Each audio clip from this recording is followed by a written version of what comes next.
And joining us now is former Defense and Economic Minister under German Chancellor Angela Merkel, Gttenberg. Again, if Macron does win, as the markets are predicting, as the polls seem to suggest, he will tackle his plans to reform labor laws, cut thousands of government jobs, cut corporate taxes, which sounds very familiar, but also keep France in the European Union and the Eurozone. Quite a task for a 39-year-old, isn't it? And so I actually heard a sigh of relief in Connecticut last night across the Atlantic. Europe seems to be happy with the result. Having said that, it's a first-round result, so we do have a second round. A lot of things can happen. If I had to predict it today, I'd say he'll make it. But we're talking about someone who has not a lot of political experience. We are talking about someone who doesn't have a party base behind him. We're talking about someone who has to have also support in the Assemblée Nationale, the French government, which also will be re-elected this year.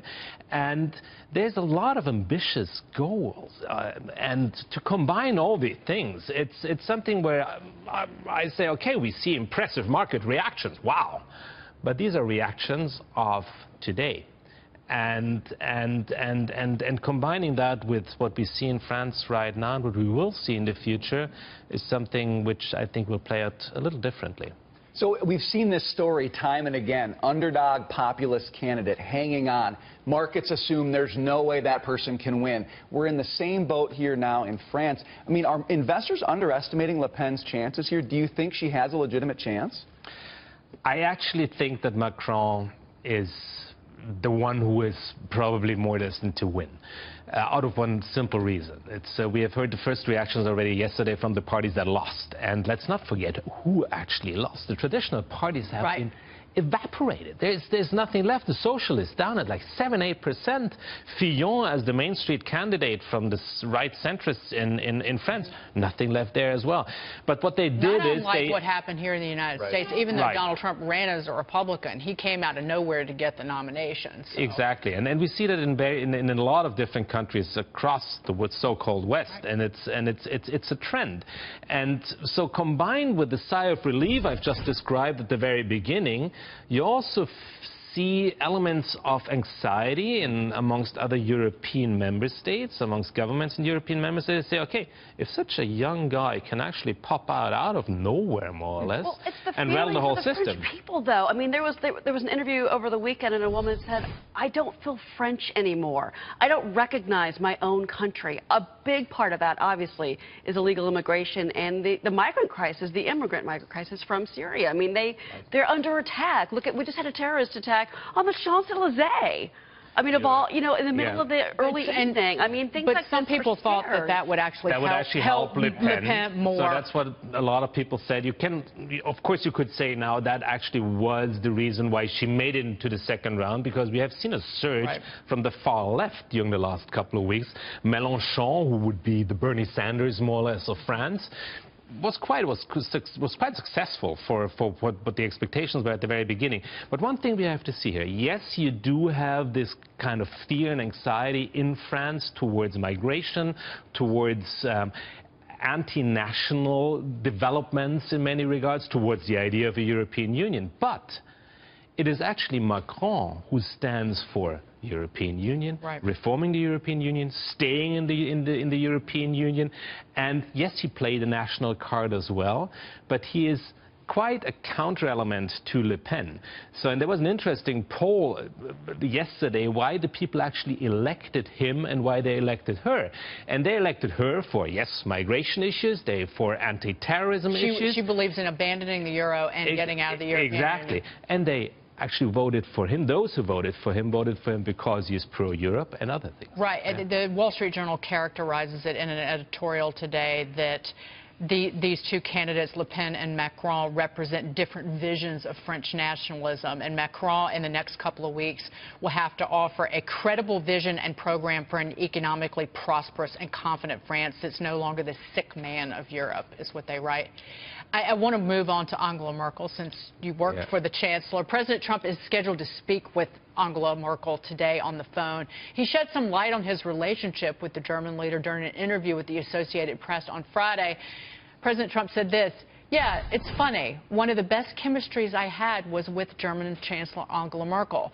When asked whether he expected to get along with the Chancellor, he said, "No, because I'm at odds on, the NATO payments, and I'm at odds on immigration.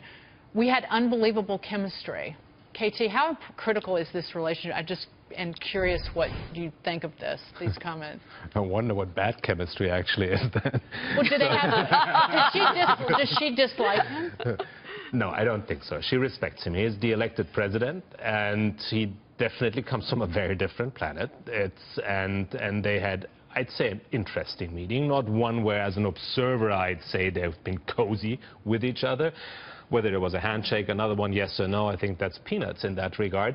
But they have to get along with each other. And I think a good signal now is that she actually invited Ivanka, his daughter, to a G20 Women's Summit. And she's going. Yeah. And she even invited her to a panel where she is together with two of the most prominent elected world leaders. It's Angela Merkel herself, and it's Christine Lagarde. Women's empowerment issues is going to be the topic. That's quite a lift to you. But I wanted to point something out, because this is where the press gets things wrong, I think, or reads too much into things. When Angela Merkel was here visiting the White House, she was seated when there were the German business leaders at the White House, she was seated next to Ivanka Trump.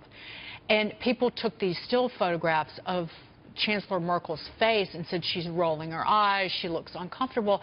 And I looked at those and said, you can't say that. You can't look at those. And Ivanka Trump was roundly mocked by many in the press because that she was seated next to Chancellor Merkel. I wouldn't mock her, maybe her father, for doing that because it was out of any protocol. On the other hand, as a leader, you sometimes like situations that are a little less protocol-driven. So Angela Merkel, I saw her face, and I think she was quite pleased with the lady sitting next to her. My point is, now Ivanka Trump has been invited. There was one point when she was rolling eyes. It was during the press conference with President Trump. So much about the chemistry. But yeah, I want to take that to the chemistry. Do you ever have those situations in life where you meet somebody that you really expect you're not going to like, right? And then when you do have some common ground and you do meet in the middle somewhere, you actually feel like it's a lot better because you expected it to be so bad. And so I know what you're saying. It's probably not like the unbelievable chemistry, but for him it might be unbelievable in his mind that it went as well as it did. Which is a good precondition. And going back to her, she is not one going into meetings with already carved in stone expectations. She's so professional. She was extremely well prepared. I think she was at one point pleasantly surprised that things went better than expected, and it's a good ground to build on. KT, great to see you. So much to discuss. We'll see you again very soon. KT Gttenberg.